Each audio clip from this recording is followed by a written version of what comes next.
اور شوہر پوری زندگی بیچارہ کما کما کر کھلاتا رہے، ایک دن بیچاری کو ٹائم سے کھانا نہ ملے، یا ایک دن ٹائم سے اس کا میک اپ کا سامان نہ آئے. اچھا پڑوسی کی شادی میں ایسے جاؤں گی؟ ہم ہی چڑیل لگیں گے. تم نے کیا کیا بتائیے؟ ہماری سہیلی کی شادی ہے اور ہم ایسے جائیں گے؟ جب سے آئی ہوں تمہارے گھر میں پریشان ہوں. اس شوہر کے دل پہ کیا بیتتی ہے، جبکہ شادی میں تمہیں نئے کپڑے پہن کر جانے کی ضرورت تھی ہی نہیں، کیونکہ نئے کپڑے پہننے کا حق شوہر کے سامنے ہے. یہ عورتوں کی پتہ نہیں کون سی عادت ہے، نئے کپڑے اور اچھے کپڑے گھر میں رکھے رہیں گے، گھر میں وہ بھنگن بن کر رہیں گی. کبھی جاؤ گھر میں، صبح سے شام تک نوکری کرو اور آفس سے گھر واپس جاؤ تو دیکھو کچن میں گھسی ہوئی ہے، سلوار گھسی ہوئی ہے، برتن مانج رہی ہے، قریب جاؤ تو پسینے کی بدبو آ رہی ہے. جبکہ اس عورت کو معلوم ہے کہ میرا شوہر آفس سے آنے والا ہے، اس کو پہلے سے بند سنور کر تیار رہنا چاہیے، اچھے کپڑے پہن کر تیار رہنا چاہیے. گھر میں رہے گی بھنگن بن کر، اور شادی میں جائے گی ہیما مالنی کی اماں بن کر. عجیب دستور ہے. شوہر لا رہا ہے، کما رہا شوہر، اور دیکھ رہے پڑوسی، دیکھ رہے گاؤں والے، دیکھ رہے محلے والے. یہ عجیب سسٹم ہے، عجیب سسٹم. ہماری ماں بہنوں کو اس سسٹم کو بدلنا پڑے گا، اس سسٹم کو بدلنا پڑے گا، سیکھنا پڑے گا حضرت ام سلیم سے. ام سلیم کو دیکھیے آپ، ابو طلحہ کا بیٹا ام سلیم کا بیمار رہتا تھا، روزانہ خیر خیریت پوچھتے تھے. ایک دن دیر سے آئے اور بچے کا انتقال ہو گیا. سوچئے بچے کا انتقال. میری ماں بہنوں تم اس واقعے کو سنو، یہ تمہارے مطلب کا واقعہ ہے. شوہر ذرا دیر سے گھر سے کام سے آئے، تھکے ہوئے تھے، سیدھے روم میں چلے گئے. ام سلیم نے محلے کی عورتوں سے کہہ دیا کہ میرے بیٹے کا انتقال ہو گیا، لیکن اس کی خبر میرے پتی کو، میرے شوہر کو میرے علاوہ کوئی دوسرا نہیں دے گا. تم جاؤ، میرے گھر میں بھیڑ مت لگاؤ. شوہر کو ابھی پتہ نہیں کہ گھر میں میرا بیٹا انتقال کر گیا. شوہر عشاء کے بعد گھر میں آئے. گھر میں آتے ہی پوچھا بیوی سے، ام سلیم، کہا جی کیا ہوا، بیٹا کیسا ہے؟ کہا الحمدللہ، اور دنوں کی بنسبت آج بچے کو بہت آرام ہے. آج تو اتنا آرام ہے کہ آج جتنا آرام تو بچے کو کبھی ملا ہی نہیں. دیکھیے کتنی خوبصورتی کے ساتھ اپنے شوہر کو یہ پیغام دے دیا. اچھا ٹھیک ہے، سونے دو. سو رہا ہے، سونے دو. ٹھیک ہے، تب اس کو جگانا ٹھیک نہیں ہے، سو رہا. کہا ٹھیک ہے، آپ نہا دھو لیجئے، فریش ہو جائیے، میں کھانا لگاتی ہوں. محلے کی کسی بھی عورت کو آنے نہیں دے رہی ہیں، اور شوہر کی سیوا دیکھو اس حال میں کہ بغل کے روم میں بیٹے کی لاش ہے، بغل کے روم میں بیٹے کا جنازہ رکھا ہوا ہے، بغل کے کمرے میں بیٹے کی روح کا جسم پڑا ہوا ہے. تصور کرو میری بہنوں، میری ماؤں، کھانا کھلایا اچھی طریقے سے، شوہر نے کھانا کھایا. ام سلیم بھی اپنے شوہر کے ساتھ کھانا کھا رہی ہیں، اور کھانا کھانے کے بعد ام سلیم نے میک اپ کیا، خوشبو لگائی. عورت خوشبو لگا سکتی ہے لیکن گھر کے اندر، گھر کے باہر تو وہ ڈابر آنولا کا تیل بھی لگا کر نہیں نکل سکتی ہے. گھر کے باہر اگر جاتی ہے تو میک اپ تو بہت دور کی بات، خوشبو اور پرفیوم تو بہت دور کی بات، خوشبودار کوئی چیز بھی استعمال نہیں کر سکتی ہے. اگر کسی تیل میں سینٹ آتا ہے، خوشبو آتی ہے، تو وہ تیل بھی لگا کر گھر سے باہر نہیں نکل سکتی ہے. کوئی بجنے والی چیز بھی پہن کر گھر سے باہر نہیں نکل سکتی ہے. چوڑیاں جو کھنکھناتی ہیں اور چلیں تو آواز کریں، وہ گھر سے باہر نکلتے وقت تو چوڑیاں بھی نہیں پہن سکتی ہے. پائل جو چلتے وقت چلتے وقت جو پائلوں کی چھنکار اور اس کی آواز اور اس میں لگے ہوئے گھنگروؤں کی آواز اگر آتی ہے تو وہ ایسی پازیب اور ایسی پائل اور ایسے گھنگرو بھی نہیں پہن سکتی ہے. یاد رکھیے میری بہنوں، میری ماؤں، میری بیٹیوں، سوچئے گا ضرور اور غور کیجئے گا کہ لپسٹک، کریم، پاؤڈر تو بہت دور کی بات ہے، گھر سے نکلنا ہے تو خوشبودار تیل لگا کر بھی نہیں نکل سکتی ہے. چوڑیاں جو کھن کھن آتی ہیں، کھن کھن کی آواز، یا چلتے وقت چوڑیوں کی آواز آئے، چلتے وقت ہاتھ ہلیں اور چوڑیاں بولیں، تو ان چوڑیوں کو پہن کر بھی نہیں جانا ہے. پائل اگر اس میں آواز ہے تو وہ بھی پہن کر نہیں جا سکتی ہیں. یہاں تک کہ اگر اونچی ہل کی چپل، اونچی ہل کی سینڈل پہن کر وہ چلتی ہے اور سڑک پر یا پکی زمین پر چلتے وقت تو سینڈل کی کھٹ کھٹ کی آواز آتی ہے، تو ایسی سینڈل اور ایسی چپل پہن کر بھی عورت نہیں جا سکتی ہے کہ جس سے اس کے پیروں کی کھٹ کھٹ کی آواز سے مردوں کے چہرے متوجہ ہوں، مرد اس کی طرف مائل ہوں اور اس کی طرف دیکھنا شروع کر دیں. ایسی چپل بھی نہیں پہننا ہے. پہنیے، ممتا دیدی کی طرح پہن لیجئے، ہوائی چپل پہن کے جائیے، کون منع کر رہا آپ کو؟ شان میں گستاخی ہو گئی مولانا صاحب. اب ہمارے بوتن آ گئے 150 روپے کی چپل پہنیں گے. اب تم 300 کی 500 کی ہل والی چپل پہنو گی، ہل والی چپل پہن کے جاؤ گی تو بولے گی کھٹ کھٹ، ادھر نوجوانوں کی دل بولیں گے دھاک دھاک. یہ صورتحال ہو رہی ہے آج کل.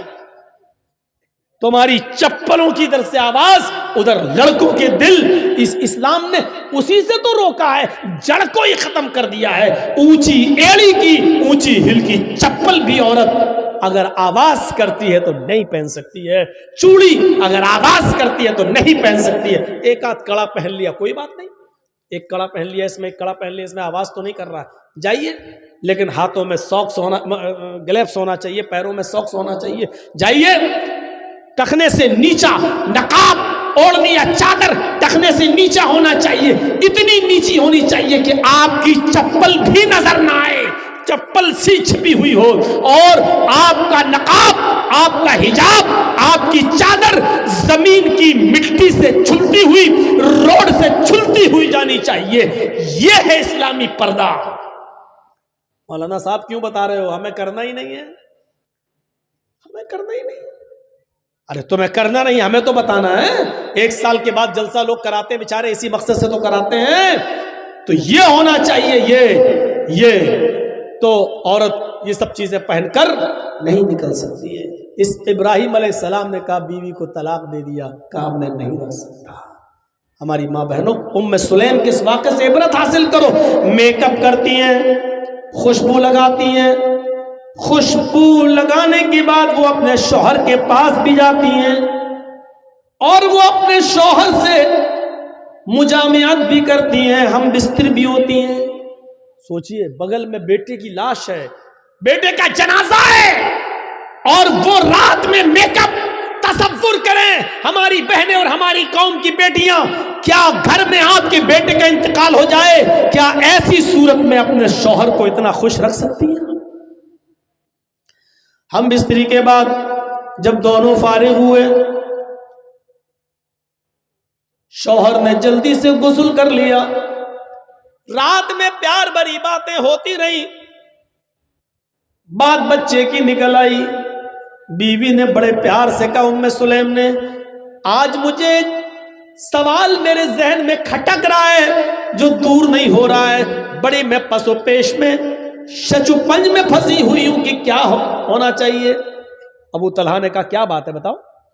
کہا کہ میری ایک سہیلی نے کچھ مہینے پہلے ایک امانت میرے پاس رکھی تھی جو بہت قیمتی امانت تھی، اور یہ کہا تھا کہ میں کہیں دور جا رہی ہوں، 2 4 6 مہینے کے بعد جب میں واپس آ جاؤں تو میری امانت واپس کر دیجئے. لیکن میرے پتی جی، میرے ہسبینڈ، اس نے جو امانت دی تھی وہ مجھے بہت پسند آ گئی، میرا دل اس پر آ گیا. میں چاہتی ہوں کہ اس کو رکھ لوں اور اس جس کی امانت تھی اس کو میں واپس نہ کروں. ابو طلحہ نے کہا نہیں، یہ تو غلط بات ہے، یہ امانت میں خیانت ہے، یہ گناہ ہوگا۔ اگر وہ اپنی امانت مانگ رہی ہے تمہاری سہیلی تو اس کی امانت تمہیں واپس کرنا پڑے گی۔ کہا لیکن وہ امانت مجھے بہت پسند ہے، اس چیز پر میرا دل آ گیا ہے، میں نہیں چاہتی ہوں کہ اس کو وہ دوں۔ ابو طلحہ نے کہا تم بہت غلط کر رہی ہو، تمہیں اس کی امانت دینا پڑے گی ورنہ جہنم میں جاؤ گی، بے ایمانی مت کرو، جس کی امانت تھی اس کی امانت واپس کر دو۔ کہا میرے پیارے شوہر، تو پھر ایک امانت اللہ نے مجھے دی تھی، 2-3 سال پہلے اللہ نے مجھے بھی ایک امانت دی تھی، اور وہ امانت مجھے بہت زیادہ پسند ہے، اس امانت پر میرا دل آ گیا ہے، وہ امانت میرا بیٹا ہے، لیکن آج اللہ نے اپنی امانت مجھ سے مانگی تو میں نے اس کی امانت اس کو واپس کر دی، اس کی امانت میں نے اس کو واپس کر دی۔ اگر میں اپنے پاس رکھتی اور اس پر بے ایمانی کرتی تو امانت میں خیانت ہوتی۔ میرے پیارے شوہر، بچہ آرام سے سو رہا ہے، اس کا مطلب یہ ہے کہ بچہ میرا اس دنیا میں نہیں رہا، اللہ کی امانت دی، اللہ نے اس بچے کو لے لیا ہے۔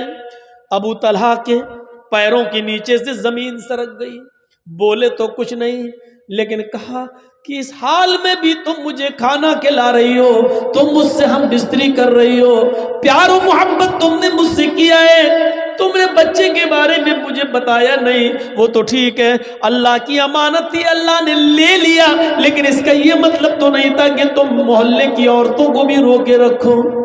کوئی بات نہیں ہے، صبح سورج نکلنے کے بعد اس بچے کو دفن کر دیا جائے گا۔ حضرت ابو طلحہ جیسی اذان کی آواز ہوتی ہے مسجد میں جاتے ہیں، اللہ کے نبی صلی اللہ علیہ وسلم نماز پڑھاتے ہیں، اور نماز پڑھانے کے بعد جب ابو طلحہ اللہ کے نبی کے پاس بیٹھتے ہیں اور پوری کی پوری رات کی داستان سنا دیتے ہیں۔ اللہ کے نبی ایسا ہوا، میری بیوی نے رات میں بھی نہیں بتایا ہے، میری بیوی نے مجھے کھانا بھی کھلایا ہے، اس کے بعد ہم بستری بھی کیے، شاریرک سمبند بھی بنایا ہے، اے اللہ کے نبی، اس کے بعد کا اللہ کی امانت دی، اللہ نے لے لیا۔ اللہ کے نبی فرماتے ابو طلحہ بس اے ابو طلحہ، اللہ تمہاری بیوی کو جزائے خیر دے، اللہ اس کو اچھا بدلہ دے، اور تم دونوں نے آج رات میں جو مجامعت کی، جو ہم بستری کی ہے، اللہ اس میں برکت عطا فرمائے، اللہ اس میں برکت عطا فرمائے، اللہ اس میں برکت دے۔ اسی دن کی مجامعت اور ہم بستری سے حضرت ام سلیم کو حمل ٹھہرا ہے، اسی ام سلیم کو حمل ٹھہرا ہے، اور اسی ابو طلحہ کو ام سلیم سے اسی دن حمل ٹھہرا ہے، اور پھر 9 مہینے کے بعد بچہ پیدا ہوتا ہے۔ اس بچے کا نام انس رکھا جاتا ہے، اس بچے کا نام انس رکھا جاتا ہے۔ اللہ کے نبی جب یہ بچہ پیدا ہوا تو سب سے پہلے اللہ کے نبی نے کھجور اپنے منہ میں چبایا، اور چبایا ہوا کھجور نکالا اور اپنی انگلی سے نکال کر حضرت انس کے منہ میں ڈالا اور دعا کی، اے اللہ حضرت انس کے مال میں اور اس کی اولاد میں برکت عطا فرما، اس کی اولاد میں برکت عطا فرما، ان کے مال میں اور ان کی اولاد میں برکت عطا فرما۔ یہ انس ہی تھے جنہوں نے 10 سال جناب محمد رسول اللہ کی خدمت کی ہے، یہ انس ہی تھے، آگے چل کر یہ بڑے امیر بنے، اللہ نے ان کی دولت میں بھی اضافہ کیا اور ان کے بچوں کی تعداد میں بھی اضافہ ہوا ہے۔ مدینے میں اکثر بچوں کی تعداد انہی کی نظر آتی تھی، سب سے زیادہ بچے انہی کے نظر آتے تھے۔ یہ دعا کا اثر تھا جناب محمد رسول اللہ صلی اللہ علیہ وسلم کی دعا کا۔ کہنا یہ چاہتا ہوں کہ اس واقعے کو دیکھیے کہ پہلے زمانے کی عورتیں بچے کے انتقال کے بعد بھی میک اپ اپنے شوہر کے لیے کر رہی ہیں، بن ٹھن کر اپنے شوہر کے لیے رہ رہی ہیں، اپنے شوہر کو سکون پہنچا رہی ہیں، یہاں تک کہ رات میں شوہر نے جب میک اپ میں اور خوشبو میں اپنی بیوی کو دیکھا دیکھا تو وہ بھی اپنے آپ کو روک نہ سکے اور انہوں نے ان سے ہم بستری بھی کی اور اس ہم بستری پر برکت کی دعا جناب محمد رسول اللہ صلی اللہ علیہ وسلم نے کی کہ اللہ اس رات میں تمہیں کوئی برکت عطا فرمائے۔ پھر حضرت انس پیدا ہوتے ہیں، پھر انس کے منہ میں بھی سب سے پہلے لقمہ لعاب دہن جناب محمد رسول اللہ کا جاتا ہے۔ میرے پیارے ساتھیوں، پھر انس کے مال و دولت، مال و اولاد میں برکت کی دعا بھی اللہ کے نبی کرتے ہیں۔ تو یہ اس زمانے میں یہ حال تھا۔ وَلَا تَوْقَنَّ وَالِدَيْكَ وَإِنْ أَمَرَاكَ أَن تَخْرُجَ مِنْ أَهْلِكَ وَمَالِكَ، اپنے والدین کی نافرمانی مت کرنا، اگرچہ وہ دونوں تمہیں حکم دیں کہ ان کے گھر سے نکل جاؤ، اپنے بیوی بچوں کو چھوڑ دو، مال و دولت کو چھوڑ دو، تب بھی ان کی نافرمانی مت کرنا۔ وَلَا تَتْرُكَنَّ صَلَاةً مَكْتُوبَةً مُتَعَمِّدًا، فرض نماز کبھی بھی قصداً جان بوجھ کر مت چھوڑنا۔ فَإِنَّ مَن تَرَكَ صَلَاةً مَكْتُوبَةً مُتَعَمِّدًا فَقَدْ بَرِئَتْ مِنْهُ ذِمَّةُ اللَّهِ، جو فرض نماز قصداً جان بوجھ کر چھوڑ دیتا ہے، اللہ کی ذمہ داری اس کے اوپر سے ہٹ جاتی ہے۔ جب نمازی نماز نہ پڑھے اور فرض نمازوں کا جنازہ نکلتا رہے تو اللہ کی اس کے اوپر کوئی ذمہ داری نہیں ہے، مرے کٹے کچھ بھی ہو، پھر اللہ کی کوئی ذمہ داری اس کے اوپر نہیں رہی ہے۔ فقط بریت منہ ذمۃ اللہ، اللہ کے ذمے سے وہ آدمی نکل گیا ہے جو فرض نماز کی پابندی نہیں کرتا ہے۔ اور چوتھی چیز بتائی، ولا تشربن خمرا فانہ رأس کل ذنب، اور سنو کبھی شراب مت پینا، کسی بھی کنڈیشن میں شراب کو ہاتھ مت لگانا۔ فإنہ رأس کل ذنب، اس لیے کہ وہ ہر برائی کی جڑ ہے، ہر برائی کی جڑ شراب ہے۔ شراب پینے کے بعد زنا کرنے کا دل کرتا ہے، شراب پینے کے بعد چوری کرنے کا دل کرتا ہے، شراب پینے کے بعد ماں باپ کے سامنے، ماں اور باپ کے سامنے گالی دینے کا دل کرتا ہے۔ اور شرابی جب شراب کے نشے میں گھر آتا ہے تو اپنی بہن اور اپنی بیٹی کے سامنے بھی گندی گندی گالیاں دیتا ہے۔ اس کو نہیں معلوم وہ جس نشے میں ہے وہ کس کے سامنے گالیاں دے رہا ہے۔ وہاں اس کی بیوی بھی موجود ہے، اس کی ماں بھی موجود ہے، اس کی جوان بیٹی بھی موجود ہے، لیکن ادھر بھی ایسی گندی گندی گالیاں اس کے منہ سے نکلتی ہے کہ جس کو سننا گوارا نہیں کیا جا سکتا ہے۔ میرے پیارے ساتھیوں، اس لیے کہا فإنہ رأس کل ذنب، شراب کو ہاتھ مت لگانا کیونکہ شراب تمام برائیوں کی جڑ ہے۔ وإیاک بالمعصیہ فإن بالمعصیۃ حل سخط اللہ، ہر گناہ کے کام سے دور رہنا ہے معاذ، ہر گناہ کے کام سے دور رہنا ہے معاذ، اس لیے کہ جس بستی میں گناہوں کے کام عام ہو جاتے ہیں، جس بستی میں جوا عام ہو جاتا ہے، جس بستی میں شراب عام ہو جاتی ہے، جس بستی کے اندر زناکاری عام ہو جاتی ہے، حلا سخط اللہ، تو اللہ کا غضب، اللہ کا عذاب بھی اس بستی پر حلال ہو جاتا ہے۔ یعنی اللہ کسی وقت اس بستی پر عذاب نازل کر سکتا ہے۔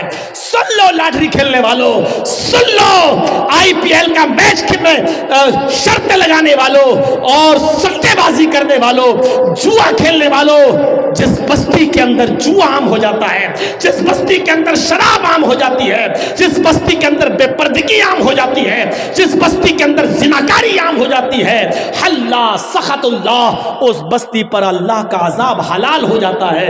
یعنی اللہ کے لیے حلال ہے کہ اس بستی کو کبھی بھی تباہ کر دے، اس بستی پر کبھی بھی اپنا عذاب نازل کر دے، اس بستی کو جب چاہے تہو تیگ کر دے، پلٹ دے اور ملیا میٹ کر دے، ملیا میٹ کر دے، جب چاہے تب تباہ کر دے، کیونکہ اب اس بستی پر اللہ کا عذاب حلال ہو گیا ہے۔ میرے بھائیوں، اور مزید جو 5 باتیں ہیں وہ اب اور نہیں آگے ہم بڑھ سکتے ہیں 10 چیزوں میں سے، کیونکہ ہمیں معلوم ہے کہ ان 5 چیزوں کی طرف گئے تو ابھی 1-1.5 گھنٹہ اور چلا جائے گا۔ میرے پیارے ساتھیوں، یہ جلسہ آپ کا مسجد کی تعمیر و ترقی اور کے لیے ہو رہا ہے۔ ایک وقتیہ مسجد ہے، ایک جامع مسجد ہے، دونوں مسجدوں کی ترقی کے لیے ہو رہا ہے۔ اور ایک بات سنتے ہی آئیے گا یہاں سے کہ ایک بار مدینے کے اندر جب مسجد نبوی بن کر تیار ہوئی تو اتنا تیل نہیں تھا کہ چراغ جلا کر نماز پڑھ سکیں، تو 3 مہینے تک اندھیرے میں نماز ہوتی رہی۔ مسجد نبوی بننے کے بعد فجر کی نماز میں اندھیرا رہتا تھا، مغرب کی نماز میں اندھیرا رہتا تھا، عشاء کی نماز میں اندھیرا رہتا تھا، اس لیے کہ کسی کے پاس اتنا تیل نہیں تھا کہ وہ چراغ جلا سکیں۔ اتنا تیل نہیں تھا. 3-4 مہینے کے بعد ایک بار عشاء کی نماز پڑھانے کے لیے اللہ کے رسول مسجد نبوی میں گھسے تو کیا دیکھتے ہیں کہ مسجد نبوی کے کونے میں چراغ جل رہا ہے اور چراغ کی روشنی میں صحابہ کے چہرے جگمگا رہے ہیں.